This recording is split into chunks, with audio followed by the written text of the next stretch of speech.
In the first two lectures of this course, we concerned ourselves with questions about right action. We've been asking, what is the morally right thing to do in various scenarios, and why? Today, I want to shift gears and talk not about the right, but the good. Specifically, we will look at various philosophical accounts of well-being, that is, that which is ultimately good for people, what makes a person's life go well. The question of what well-being consists in is obviously of great independent interest. Since we all have an interest in leading lives that go well for us, it is clearly a good idea to reflect carefully about what such a life might look like. But it is also of great importance to normative ethics, to the study of morally right action. As we've seen, an influential family of ethical views, consequentialism, makes the right an exclusive function of the good. The right action in a given situation is that which will produce the best outcome. And a large part of what makes an outcome good or bad are facts about people's well-being. Indeed, according to utilitarians, the well-being of people and other sentient creatures is all that matters to the goodness of an outcome.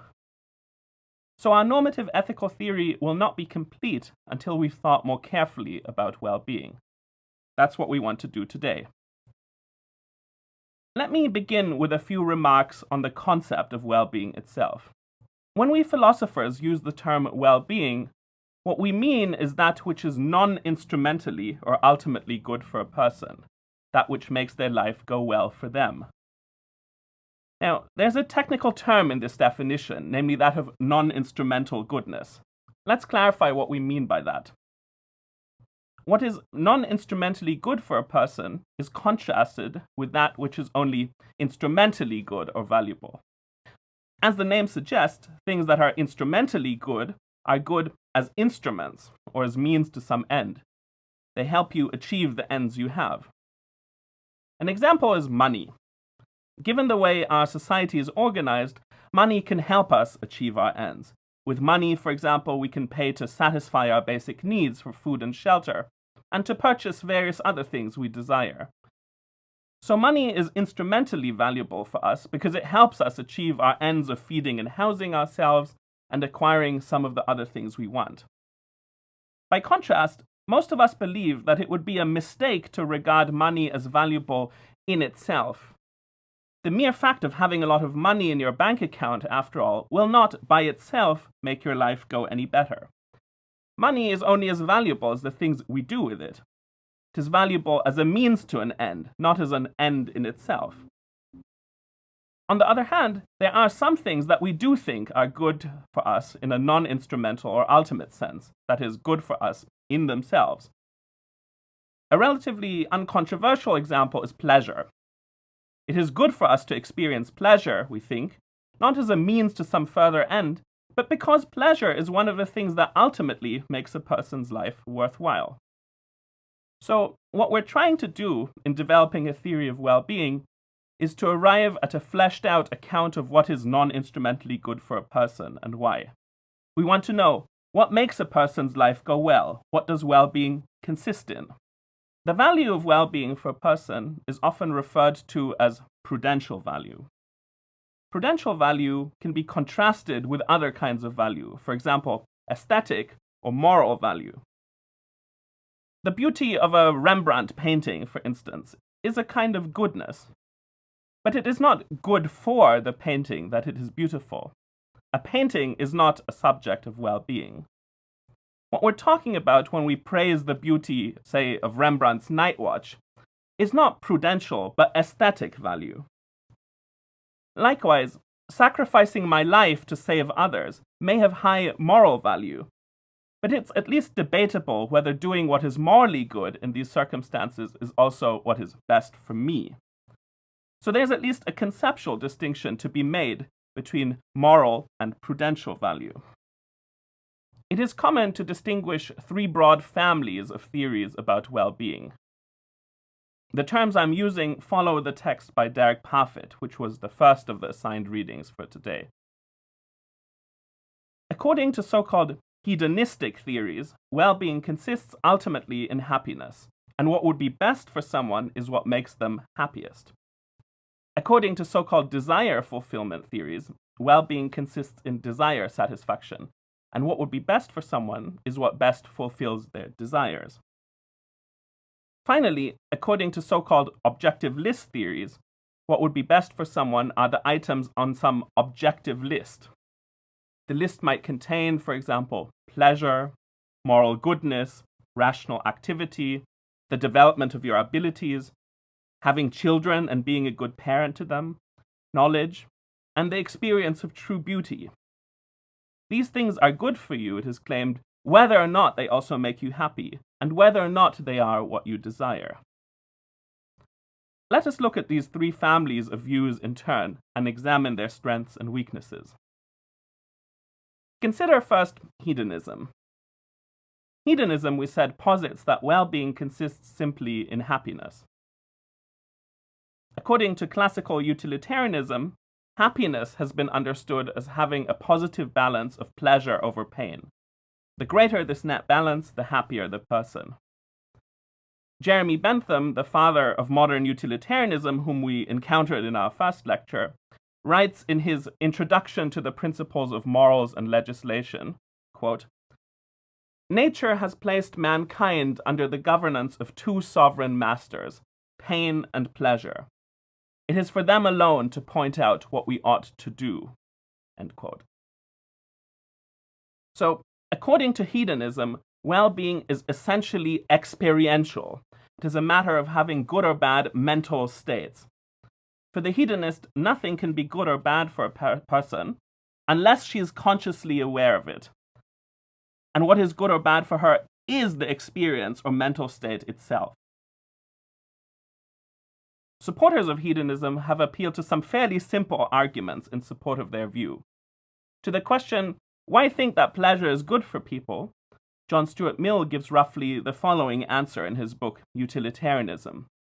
What is good for people is tied to what seems good to people, and pleasure does, to most people, seem good. But why think that pleasure is the only good for people, that it is the only thing that has non-instrumental value for people? A common hedonistic answer is, well, how could anything be good for me unless I enjoy it? So perhaps everything that is good for me is ultimately good for me in virtue of the pleasure or enjoyment it gives me. Now, despite its simplicity and its historical pedigree, hedonistic theories of well-being have attracted a variety of criticisms. I want to look at three of them with you, in ascending order of seriousness. The first objection challenges the defender of hedonism on whether there really is a distinctive kind of experience, pleasure, that is common to all things that we call pleasant. Derek Parfit puts this criticism very sharply. He writes, "Compare the pleasure of satisfying an intense thirst or lust, listening to music, solving an intellectual problem, reading a tragedy, and knowing that one's child is happy. These various experiences do not contain any distinctive common quality." According to Parfit, the best response that the hedonist has to this objection is to modify her view. She should give up the idea which Parfit calls simple hedonism, according to which there is a common experiential quality in all things that are pleasant. Instead, the hedonist should embrace what Parfit calls preference hedonism. This is the view that what all pleasures really have in common is not some distinctive experiential quality, but rather their relation to our desires. As Parfit puts it, all pleasures are, when experienced, wanted, and they are better or greater the more they are wanted. Likewise, all pains are, when experienced, unwanted. A second objection to hedonism was made famous by the 19th century Scottish philosopher Thomas Carlyle, who memorably described hedonism as the philosophy of swine. Now, Carlyle wasn't meaning to be gratuitously insulting with this epithet, or at least not just that. His philosophical point was that hedonism implausibly places all pleasures on a par, whether they be the lowest animal pleasures of food or sex, or the highest and most refined pleasures of aesthetic appreciation. Now, as far as Jeremy Bentham was concerned, this criticism was entirely on point. according to Bentham, the quantity of pleasure a person is experiencing can be calculated by a simple formula. The magnitude of a person's pleasure equals the duration times the intensity of the pleasurable experience. The type of pleasure a person is experiencing does not come into the equation. For Bentham, in other words, all pleasures are commensurable. That is, they can be measured on the same scale of value. Bentham summarized his view in a slogan, quote, "If the quantity of pleasure be the same, pushpin," which was a simple children's game in the 19th century, "pushpin is as good as poetry." By contrast, Bentham's student, John Stuart Mill, objected to this purely quantitative conception of well-being. Mill introduced a qualitative distinction and hierarchy between so-called higher and lower pleasures. The pleasure of discussing philosophy, for example, or of reading Shakespeare, Mill thought, is more valuable than any amount of basic animal pleasure. We can see this, Mill suggests, if we note that those who have experienced both types of pleasure and are competent judges will tend to prefer the higher over the lower kind of pleasure. Mill, too, summarized his view in a pithy slogan. "It is better to be Socrates dissatisfied rather than a pig satisfied." As you can see, pigs loomed pretty large in the imaginary of 19th century British moralists. So who is right in this debate between Bentham on the one hand and Mill and Carlyle on the other? Well, here's a thought experiment that might help us decide the issue. Imagine that you are given the choice of living a very fulfilling human life, rich in friendship, aesthetic appreciation, passionate romance, and so on.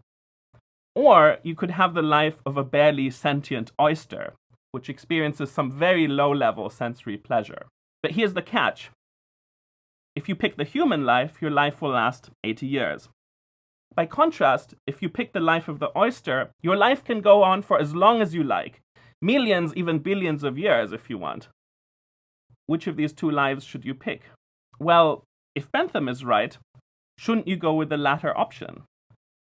If there's no qualitative distinction between pleasures, then an extremely long oyster life will eventually be better, since it will contain a greater sum total of pleasure, even though these are pleasures of only the most rudimentary kind. And yet, I bet that many of us would choose the human life in preference to an oyster life of any length. If that is the right answer, then perhaps we should side with Mill and Carlyle. Now, these first two objections, while significant, are not necessarily fatal to hedonism.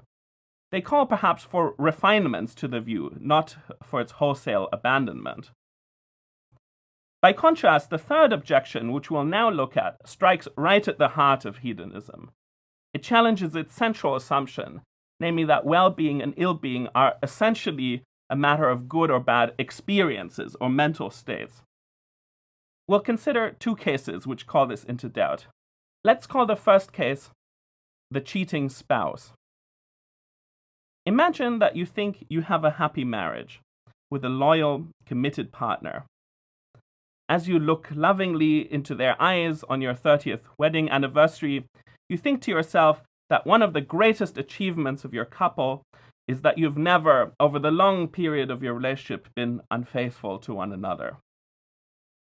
What you don't know, and in fact never will know, is that behind your back, your partner is having an affair. In fact, they have been cheating on you for many decades, going back almost to the start of your relationship. Many of your common acquaintances know about your partner's infidelity and talk about you behind your back, but they are too reticent to ever bring this up with you, and their behavior towards you gives no hint that they know. Many people, when they consider this case, have the strong intuition that your partner's infidelity can be bad for you, even if you never find out, and therefore even if it never negatively impacts your conscious experience. Unbeknownst to you, we think, your life is going way worse for you than you realize. Contrary to the common saying, what you don't know can hurt you. What is good or bad for you is not just a matter of conscious experiences. Here's another way to come at the same thought. Suppose that you do learn of your partner's infidelity after almost 30 years of being together, a friend finally plucks up her courage and tells you the ugly truth. You're understandably incredibly upset. But what you're upset about is not the fact that your friend told you about your partner's infidelity and that you're now experiencing this emotional pain. What you're upset about is that your partner was cheating on you in the first place. You're unlikely to say to your friend, "Why, oh why did you have to tell me? My life was going so great up till now." Much more likely you'll say something along the following lines. "Although it hurts like hell, thank you so much for telling me. Now that I know, at least I can leave the bastard and recover something from the wreckage of my life." Let's look at a second problem case for hedonism, namely Robert Nozick's famous experience machine thought experiment from today's second reading. Nozick asks us to imagine a machine that could give us whatever desirable or pleasurable experiences we could want.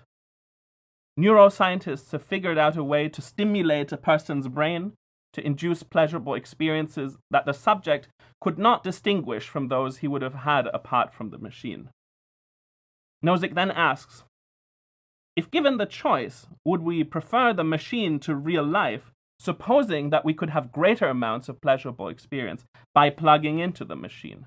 Now, if pleasurable experience is the only thing that ultimately matters to how well our lives go, we would have strong self-interested reason to want to hook ourselves up to the experience machine. But in fact, this is not Nozick's reaction to his thought experiment. He himself that he wouldn't plug in, nor he thinks would most of his readers. And this reaction, he believes, is telling. It is evidence of the falsity of hedonism as a theory of well-being. Having a good life, Nozick thinks, is not purely a matter of having pleasant experiences. As he writes, we want to do certain things and not just have the experience of doing them. In the case of certain experiences, it is only because we first want to do the actions that we want the experiences of doing them or thinking we've done them. Consider the example of running a marathon. Now, not that I would know from personal experience, but I'm reliably informed that often running a marathon is not the most pleasant of experiences. In fact, it often kind of sucks. Yet, every year, millions of people around the world run marathons. These people want to run marathons not because the experience of doing so is so especially great. It's the other way around. They want the experience of running a marathon because they want to run a marathon. In other words, they want the achievement of having run 26.21 miles without stopping, having overcome psychological resistance and even physical pain. These problem cases for hedonistic accounts of well-being might push us into the arms of a different theory of well-being. According to so-called desire satisfaction accounts of well-being, what would be best for a person is, roughly speaking, what would best fulfill her desires over the course of her life. Now, the desire satisfaction theory has no problem making sense of our intuitions about both the experience machine and the cheating spouse case. The problem with plugging into the experience machine, according to the desire satisfaction theorist, is that many of our sensual desires are likely to remain unfulfilled. Take your desire to run a marathon. You may believe that this is what you're doing, but in fact it is just a hallucination. And what you want, the argument goes, is to run a marathon, not just the experience of running a marathon. Likewise, the infidelity of your spouse is bad for you, even if you never find out about it, because you have a strong desire that your spouse not cheat on you. And this is being frustrated by their unfaithfulness. Desire satisfaction theories are also popular with economists, since they avoid some of the epistemological problems about interpersonal comparisons of well-being that beset hedonistic views. We can't peer into other people's minds to measure directly how much pleasure they are experiencing and how that compares to the pleasure of other people. But we can observe their behavior, which often gives us clues to their preferences. That is the basis of the theory of revealed preference in microeconomics. Now, the definition of the desire satisfaction theory on the previous slide leaves open a number of questions. First, is any desire you have relevant to your well-being? Even if it's a desire, say, for the happiness of a complete stranger unrelated to you, Or must your desire be more closely tied to how your own life goes for it to matter to your well-being? Parfit thinks that the latter option is more plausible. Parfit concedes that events in the lives of other people can matter if they reflect on whether you've succeeded in some of your main goals for your own life, for example, to be a good parent. If your children later turn into failures for reasons that are tied to your parenting, then these facts can mean that your life has gone less well for you. Parfit labels the resulting view the success theory. Second, let us ask, are the desires whose satisfaction or frustration matters your actual desires? Or are they the desires you would have if you were in possession of all the relevant information? Now, I think most desire theorists would question that it necessarily makes your life go better if you get what you want, if what you want is based on serious errors of fact or on incomplete information. What matters is the satisfaction of your informed desires, that is, the desires you would have if you had all the relevant information, not the desires you may actually have. Finally, let us ask, is what matters to how well your life is going how many of your local desires are being satisfied, that is, desires moment to moment? Or are the desires that matter your global desires, that is, desires for how your life as a whole or for how significant chunks of it should go? Parfit gives us a brilliant thought experiment to suggest that the most plausible version of the desire satisfaction theory takes a global, not a local form. He says, imagine that you could start taking a highly addictive drug, which will cause a very strong desire for the drug every morning. Now, taking the drug will give you no pleasure, but not taking it will cause you quite severe symptoms of withdrawal, though taking the drug in itself is harmless. Fortunately, I can guarantee you that there will never be any problem with the availability of the drug. You'll have a secure supply forever, and taking the drug will cost you nothing, neither financially nor in terms of your health. Should you start taking the drug? If what makes our lives go best were maximizing the number of our local desires that are satisfied, you should seriously think about taking the highly addictive drug. After all, think of the amazing opportunity it represents. All these new local desires you could acquire by becoming addicted to the drug, plus the ability to satisfy them. Your life is bound to contain more satisfied desires if you become addicted. But on reflection, however, most of us think that it wouldn't make our lives go better to become addicted to the drug. This suggests that there's something wrong with focusing on local desires. Appealing to global desires avoids this problem.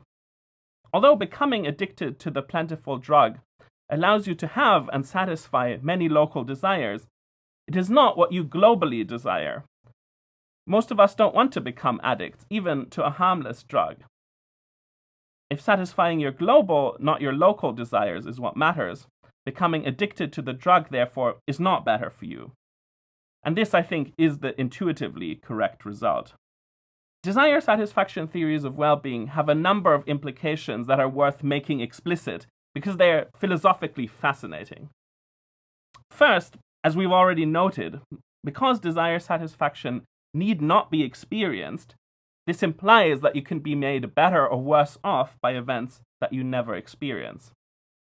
That's what allows desire satisfaction theories to give the intuitively correct verdict in the cheating spouse case, which was one of the problem cases for hedonism. Second, and even more interestingly, the desire satisfaction theory implies that you can be made better or worse off by events that occur after your death. Imagine that you're a great architect and your lifelong ambition, your overriding desire in life, is to build a cathedral that will stand for centuries. The cathedral is completed in your lifetime, and you die a happy man. But 2 weeks after your death, the cathedral is destroyed in an earthquake. This is bad for you on the desire satisfaction view, since it frustrates one of your strongest desires in life. Now, that the event which frustrates the desire occurs after you are already dead is neither here nor there. This merely ensures that you don't know about the frustration of your desire. But that, we already said in discussing the cheating spouse case, is no reason for thinking that the frustration of your desire can't be bad for you. What happens after your death can bear on how well your life has gone. Unfortunately, like hedonism, desire satisfaction theories too are vulnerable to a number of objections. First, we may wonder, can desire satisfaction really be all that matters to well-being, even if a person's desires are utterly trivial or even evil? Consider a case from John Rawls. Let's call it the grass counter. So, imagine a brilliant Princeton mathematician with the potential to make really important breakthroughs in applied mathematics, which would benefit many people.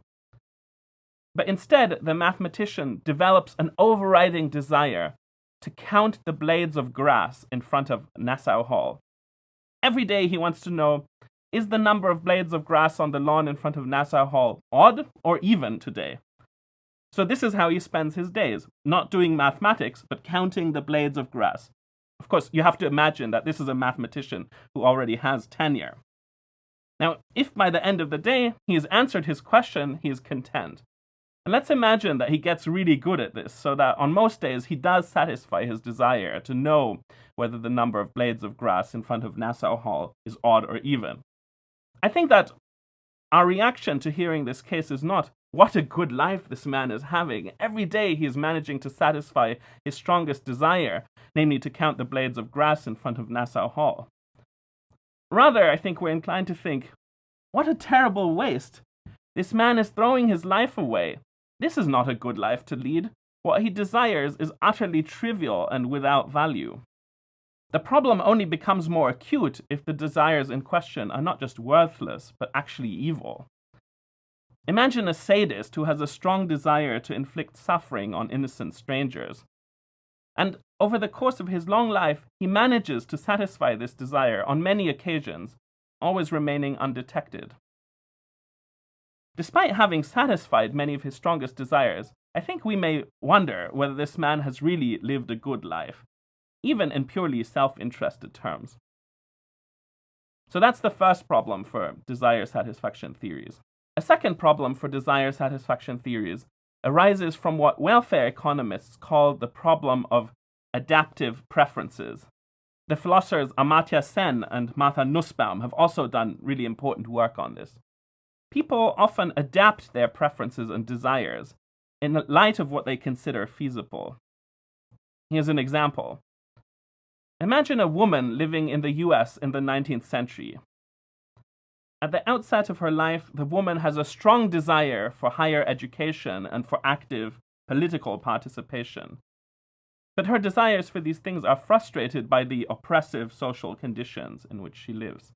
Suppose the woman were to lose her desire for higher education and political participation, so that there are in fact no more such desires to frustrate. Would this make things better? That doesn't seem clear at all. Intuitively, avoiding the frustration of desires by lowering one's sights and adopting desires that are easier to satisfy is not always an improvement, even if this means fewer frustrated desires and more fulfilled desires. In raising children, for example, we think it is a good thing to inculcate in them at least a moderate degree of ambition, where I'm understanding ambition as a disposition to have goals or desires that are not easily satisfied. This is so, although being ambitious probably raises the likelihood of future desire frustration. So, all else equal, it would seem much better for the woman to be able to satisfy her desire for political participation and higher education than for her to simply adapt her preferences in light of her restricted options. But desire satisfaction theory can't necessarily tell the difference. Let's look at a third and very important kind of criticism to desire satisfaction theories of well-being. Many philosophers have had the sneaking suspicion that there's something fundamentally wrong with desire satisfaction accounts. According to this line of critique, desire fulfillment theories have got things backwards. They reverse the intuitively correct order of dependence between desire and what is good. In his Metaphysics, Aristotle writes, desire is consequent on opinion rather than opinion on desire.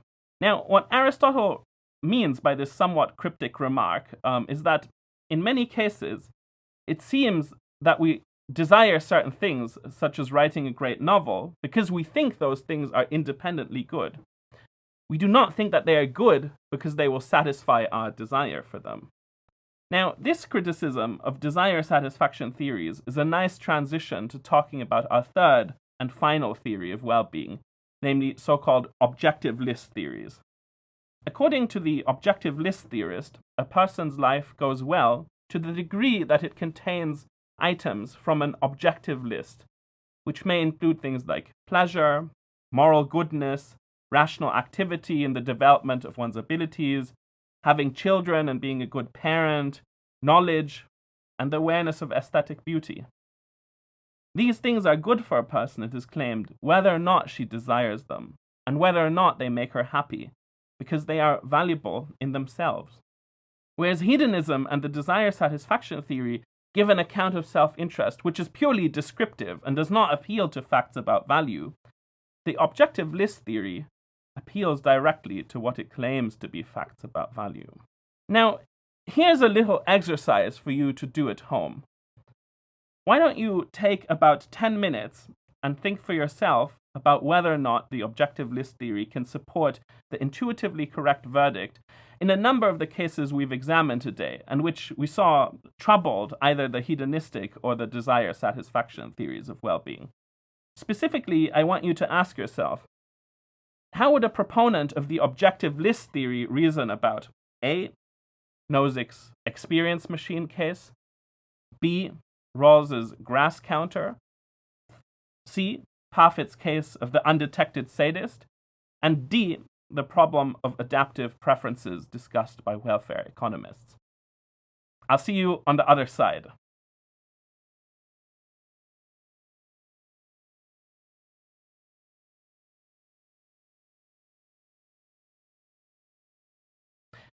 All right.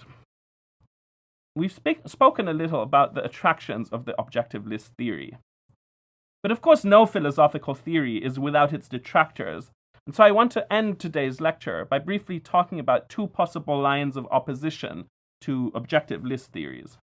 First, one might wonder, are objective list theories perhaps objectionably authoritarian or paternalist? Aren't they basically giving other people license to force Shakespeare down our throats for our own good?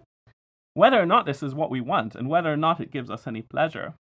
I think that to this first objection we can answer with a relatively firm no. I think that accepting an objective list theory of well-being commits you neither to embracing paternalism nor authoritarianism. There are two reasons for this. For one thing, living autonomously, that is, living a self-directed life, may itself be one of the goods on an objective list. So it would be potentially self-undermining to try and force us to engage in certain activities, such as reading Shakespeare, for our own good. Second, and even more importantly, there is simply no inference from the evaluative claim that someone's life goes better for them if it contains items from some objective list, to the moral claim that it would therefore be permissible to force another person to lead such a life. For it may well be wrong to interfere with people in this way, even if this is what would make their life go best. This is in fact close to John Stuart Mill's position in On Liberty, which we will read later this semester.